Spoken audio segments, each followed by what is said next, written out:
Sudan में जुल्म करने वाला कोई यहूदी नहीं, कोई हिंदू नहीं, बल्कि मुसलमान है। सूडान में रहने वाले अरब मुसलमानों का मानना है कि अफ्रीकी मुसलमानों को वहां से चले जाना चाहिए क्योंकि वो मुसलमान ही नहीं। वैसे तो सूडान में 2023 से गृह युद्ध चल रहा है और ये जंग अरब के ही दो सुन्नी गुटों के बीच चल रही है जो पहले दोस्त थे। RSF और SF इन दोनों ने मिलकर ही 2019 में सूडान की तानाशाह सरकार उमर अल बशीर को हटा दिया था और सूडान के लोगों से वादा किया था कि वोटिंग से सरकार बनेगी, पर अपने किए वादे से पीछे हट गए और अब ये दोनों गुट देश की सत्ता हथियाने के लिए लड़ रहे हैं क्योंकि सूडान में गोल्ड यानी सोने की खदानें हैं। अल जजीरा की रिपोर्ट की माने तो ये जंग अब ताकत की नहीं बल्कि फिरकों की जंग बन गई है। अब रंग देखकर मुसलमानों को मारा जा रहा है और सबसे ज्यादा जुल्म कर रही है RSF, जिसको साथ मिल रहा है UAE का। UAE ही गोल्ड के बदले RSF को हथियार, ड्रोन और गोला बारूद दे रहा है ताकि RSF अफ्रीकी मुसलमानों पर जुल्म जारी रख पाए। RSF कहता है कि सूडान सिर्फ अरब के मुसलमानों का है,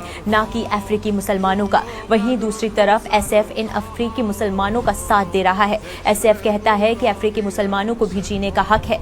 RSF गुंडे हैं और इस्लाम का नाम लेकर लूट रहे हैं। RSF जबरन सूडान के उन गांव में घुसता है जहां अफ्रीकी मुसलमानों का बसेरा है। वहां RSF गांव जलाते हैं, सोना, जमीन और मवेशी लूटते हैं, औरतों का मिलकर रेप करते हैं और फिर वीडियो बनाकर कहते हैं कि रेप करना उनका हक है।